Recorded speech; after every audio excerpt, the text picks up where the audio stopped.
My name, Marsha Fennell Harris. It's really Marsha Herman Fennell Harris because I'm named after two special people. Marsha from my grandmother, whose maiden name was Marshall, and Hermine from my father, whose name was Herman. And I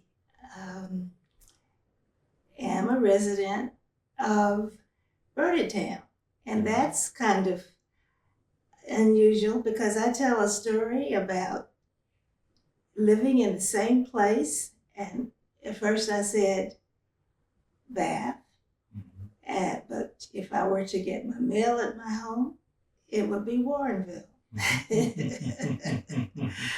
So when we were incorporated, I became Town. So when I tell people where I live, I say Bath, Town.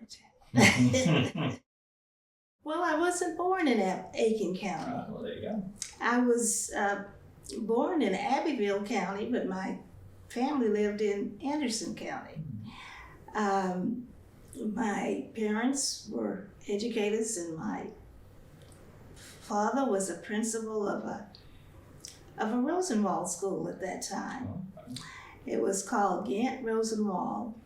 It was I always thought it was a 1 through 12th grade school, but I think it might have been 1 through 10th or 11th.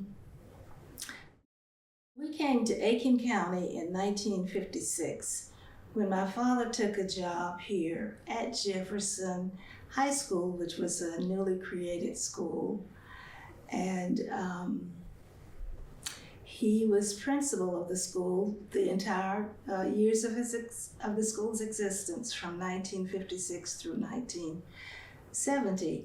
We lived in North Augusta, but he liked to live near his schools. And Jefferson High was in Bath.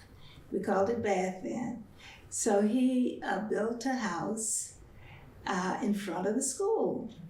So when we moved there, I was 15. And so I've been in the Bath community since I was 15. I think the community will share some of the things that I would say. And I think it was a great legacy because as a person, as an educator, he looked at the strengths of the community that he dealt with. And he worked with trying to help to build those strengths, to recognize those strengths and to build them. Someone told me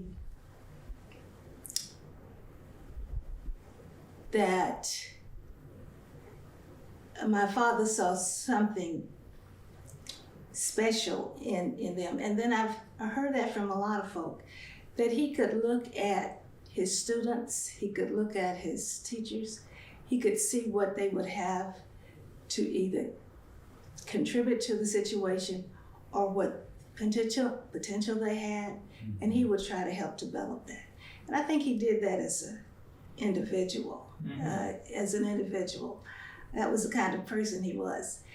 Now, I didn't understand that until I was a lot older, because he was very strict, and I saw that part of it. But I did see that he loved his work. He always went to work early and came home late.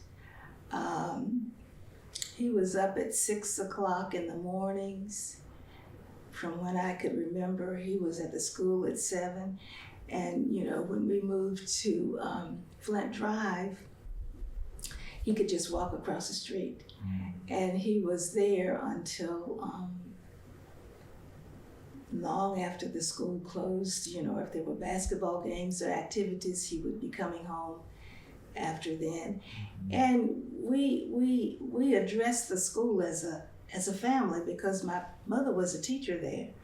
So sometimes when we had afternoon events, if he did come home, we would all go together and we would all come home together.